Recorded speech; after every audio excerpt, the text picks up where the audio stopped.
The Wuhan Institute of Virology is the lab under investigation by international intelligence agencies examining whether an accidental leak may have started the global pandemic. Tonight, we have new information that will be of great interest to the probe announced by US President Joe Biden. We can show you footage from inside the Wuhan Institute of Virology and interviews with the very scientists at the heart of one of the greatest cover-ups the world has ever seen. How did the Covid-19 global pandemic start? Did the virus derived from bats end up in the Wuhan lab, causing an inadvertent leak? Or was there an infected worker? Evidence from this footage will shed more light on some of these questions. The Wuhan Institute of Virology was built by the Chinese and French governments in a deal designed to promote international scientific research.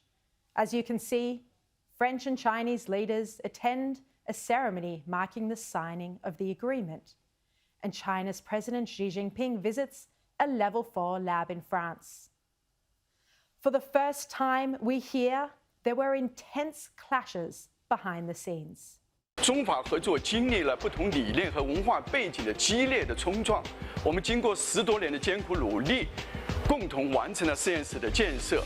That admission from the Deputy Director of the Wuhan National Biosafety Level 4 Lab, Song Dongling, in this extraordinary video produced by the Chinese Academy of Sciences back in May 2017.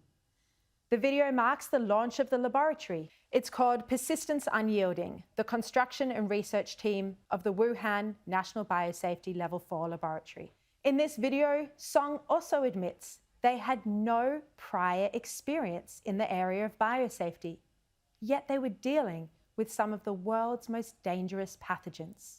我们2004年在接受建设任务之初，我们国家没有批次实验室设计与建设的经验，缺少高压灭菌锅以及人员防护的生命维持系统的使用与管理经验，国家的技术规范也在完善之中。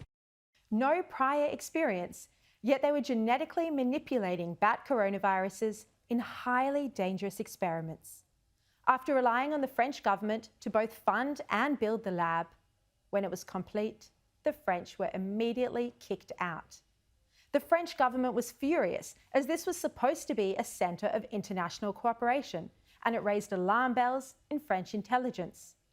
There were grave concerns about what the scientists could be hiding and what biological research they intended to conduct. Since the outbreak of COVID-19, there's been worldwide scrutiny on the Wuhan Institute of Virology, its scientists, its experiments, and its laboratories. This newly unearthed video features an interview with Shizheng Li, the Director of Emerging Infectious Diseases, from before she famously became known as the Batwoman. P4 这种平台呢，为我们提供了一个更好的一个防护平台。那么这个防护平台可以保证我们从事四级病原研究的这些科研人员有一个安全的工作环境。 And we learned for the first time just how many bat samples Shizheng Li's team had collected. 石正丽研究团队10年如一日，在我国及非洲多地采集15000余份蝙蝠样品，追踪 SARS 病毒源头，并分离出多种新型病毒。15,000 bat samples. The Wuhan Institute of Virology's virus databases were all wiped from the internet starting on September 12, 2019. Shizheng Li claimed they had been the subject of hacking attempts, but they've never been re-uploaded or made available to any investigating agencies. Even worse, the World Health Organization experts investigating the origin of the pandemic didn't even ask for access to the virus database, as one of the team, Peter Daszak, confirms here, while others nod their heads. I asked the question in front of the whole team, both sides, while we're at the Wuhan Institute of Virology, about the so-called missing database. What we were told by Shizheng Li was that there'd been hacking attempts on it, about 3,000 hacking attempts, and they took down this Excel spreadsheet database. absolutely reasonable. We did not ask to see the data. It is shocking. The World Health Organization didn't even ask for access to this database, which in 2017 may have had over 15,000 bat samples. This amazing video I'm bringing you tonight has been unearthed by a team of underground detectives who relentlessly investigate the origins of COVID-19. They call themselves Drastic. Their contribution to the origins question has been arguably greater than that made by intelligence agencies or government officials, who very sadly, until only recently, treated this crucial issue of how the virus started as a cold case. Or perhaps they just accepted the line that it was a naturally occurring virus, even though COVID-19 has claimed 3.7 million lives and counting. One of Drastic's members, Jesse, a digital archivist, made this video discovery along with the group's coordinator, who goes by a pseudonym of Billy Bosticson for safety reasons. Billy's written a research paper delving into the question of whether the Wuhan lab kept live bats. This question has been hotly contested since the early days of the outbreak. Peter Daszak, who I just showed you didn't ask for the virus database when he visited Wuhan, has also denied there were bats kept at the Wuhan lab. In a December 2020 tweet, he said, "No bats were sent to Wuhan lab for genetic analysis of viruses collected in the field. That's not how science works. We collect bat samples, send them to the lab, we release bats where we catch them." Then in a second December 2020 tweet, he repeated the claim again. He said, "This is a widely circulated conspiracy theory. This piece describes work I'm the lead on and labs I've collaborated with for 15 years. They do not have live or dead bats in them. There is no evidence anywhere that this happened. It's an error that I hope will be corrected." Well, tonight, explosive footage from inside the Wuhan Institute of Virology indicates his statements are wrong.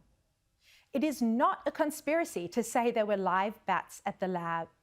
It is a fact. And as you can see, this video shows bats in a cage at the Wuhan Institute. You can also see there a researcher feeding a bat with a worm. And in this image, we can see researchers out capturing bats, and a bat even hangs off a researcher's hat. In another image, there are mouse cages, hundreds of them. We know that the Wuhan Institute of Virology was using humanized mice for experiments to see which coronaviruses could infect humans. In some experiments, they used the humanized mice to make viruses that couldn't previously infect humans do exactly that. These experiments, called gain of function, aim to make viruses more infectious and more virulent to try and predict which may cause a pandemic. This footage, had it been available early last year, may have reshaped the entire narrative around the potential origin of COVID-19.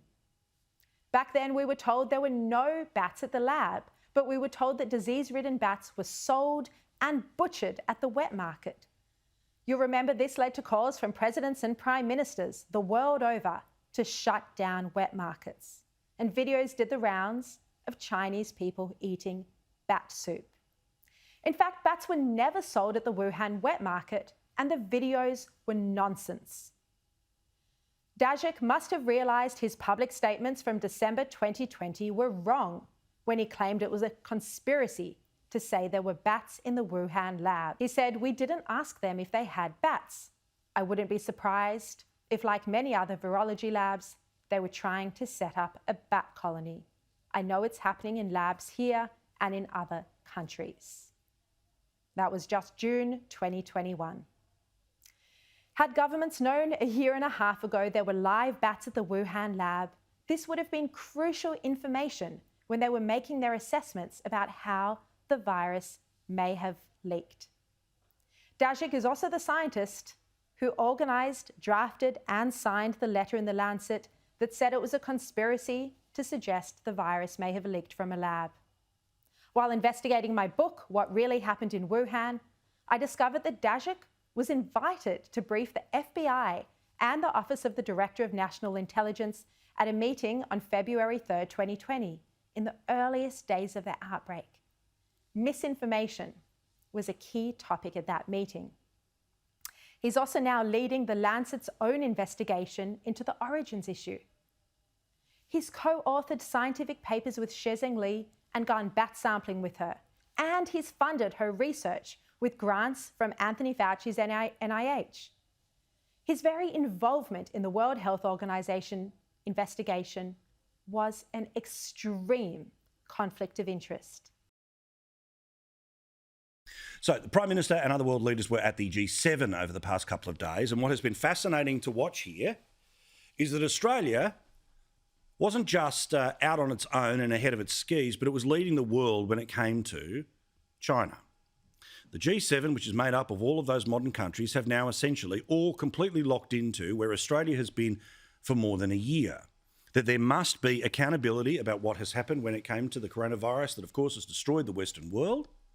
This was confirmed in conversations that the Prime Minister had with President Biden. For some reason, Boris Johnson decided, oh, well, I'll just crash the party too. But still, apparently an open invitation's been made for Australia to go and join the Biden White House. I reckon I'll get a... Anyway, we'll see what happens there in the next little while. But really interestingly, even the World Health Organization, and remember how compromised they have been at the leadership level by China. Well, the World Health Organization is now openly talking about a need for China to cooperate with a brand new probe into COVID-19. Australia was right.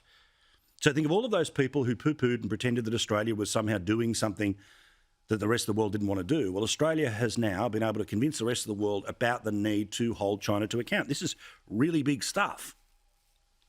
Now, there's always a warning to any Prime Minister, the ones we like or the ones we don't like, which is it's great to play on the international stage. The game is here, the game is local, politics is always local.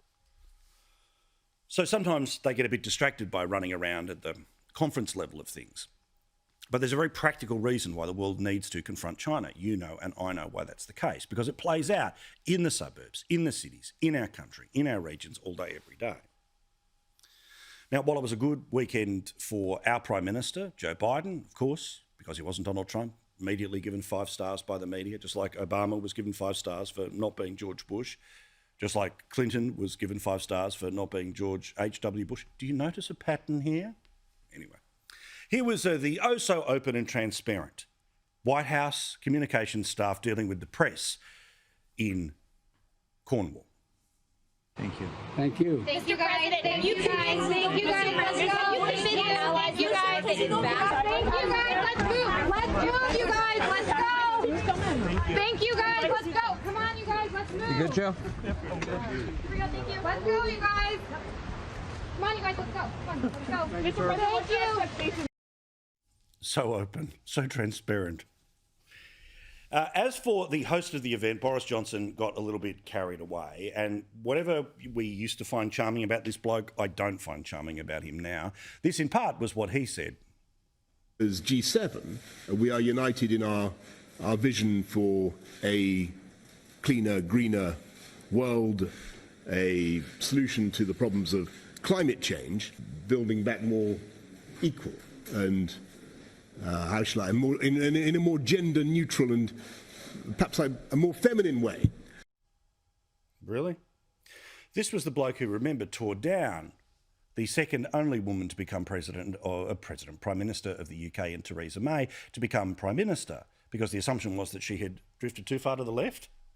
And now he's saying all of these things because, of course, he expects that with the fixed 5-year terms in the UK, he can rule forever. And even if he got knocked off, he was Prime Minister for 5 years. Yay.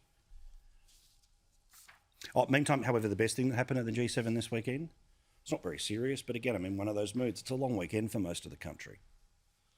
How good is the Queen? Now, we all know how tough she's had it very personally, of course, losing her husband and all the nonsense going on with grandkids at the moment. But how awesome's the Queen? I don't think this is going to work.